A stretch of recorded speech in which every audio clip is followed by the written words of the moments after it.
in its grasp, alone. There would be no one to hear them if they cried out. There would be no help, no mercy, and so on until morning, when they would go out to another day of toil, a little weaker, a little nearer to the time when they would be their turn to be shaken from the tree. So I specifically brought you guys to this because of his description or his depiction of the cold.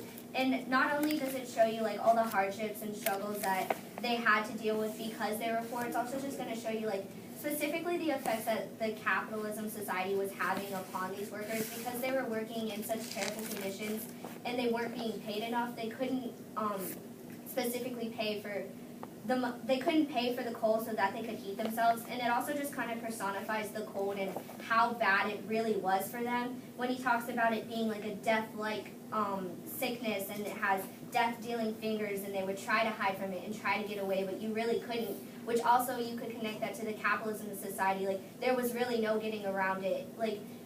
When I can't remember specifically where it is, but he talks about how once you're in Packingtown, you're pretty much stuck in Packingtown. As a worker, you're not going to move up. It's only the people that are their bosses that are going to move up and make all of this money.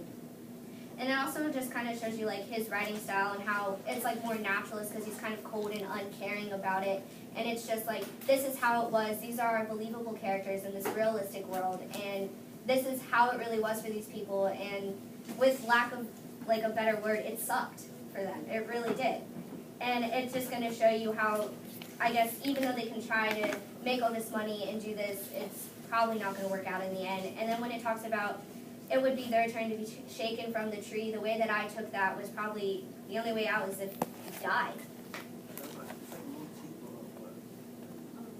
Okay, so I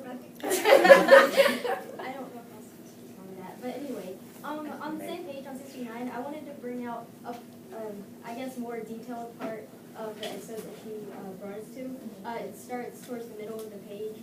They could feel the cold as it crept in through the cracks, reaching out for them with its icy, death-dealing fingers, and they would crouch and cower and try to hide from it, all in vain. And then you go a couple of sentences down towards the bottom. It starts with it. Is everyone here? Mm-hmm. Okay, it was cruel, iron hard, and hour after hour they would cringe in its grasp, alone. So specifically, going back to the first sentence, or the first, I guess, smaller excerpt that I brought us to about the cold, I think that the personification of the cold as it crept through the cracks, reaching out for them with its icy, you can look at the adjective, the icy, death-dealing fingers, and then also, as you can see with the verb crept, I think that this conveys the motif of poverty because of the fact that they are living a life of poverty in the city as a result of capitalism, like Alexis has explained, but also this basically personifies the poverty as it's pervasive not only throughout their family, but throughout this entire society in Packingtown. And you see the effects of capitalism. And then also, if you go down to it was cruel, iron hard, and hour after hour they would cringe in its grasp, alone. I think that if you look at the very last two words, alone, this repetition to me, I knew this was very significant because of the fact that it just further affirms that they are alone in this world and that they don't really have anything else. And I think that this articulates the theme of that the American dream is pretty much futile for these immigrants. And then if you also look at just look at the verbs cruel and iron hard. I think this also conveys, I guess, a different tone or mood for the story because of the fact that this is at first whenever they first bring you to Packingtown, for example, Jurgis is delighted about the machinery. He's he's a cog in this wonderful, marvelous machine, but now it's not looking so great. And you can see the juxtaposition that the author uses throughout the first couple of chapters, and now look at them now.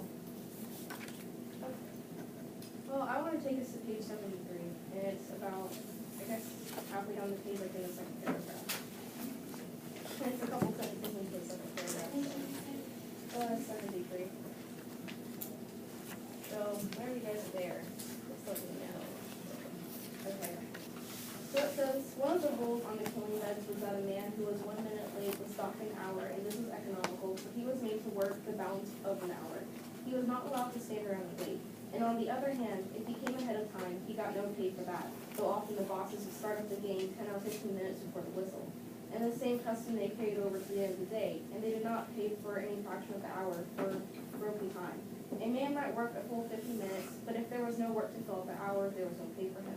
Thus, the end of the day was a sort of lottery, a struggle, all but breaking into open war between the bosses and the men, the former trying to rush the job through, and the latter trying to stretch it out. So, alright, so that's basically the end of the quote that I was going to read, but I wanted to connect this first to obviously pointing out the fact that there's an external conflict occurring between the bosses and the workers because of the fact that there is such, specifically as the article describes it, a struggle between the two. And I wanted to connect us to the symbolism of the jungle, which is the title itself. And I think the title of the book is extremely important because really in this capitalist society where everyone is fighting for, like, obviously the survival of the fittest and who can have the most and who is able to succeed, I think that, like, the capitalist society in itself is a huge battleground. Because you have the people who are on the top and the people who are on the bottom. And you obviously see the people who are on the bottom, maybe the bosses are in a better position than the workers, but they're still obviously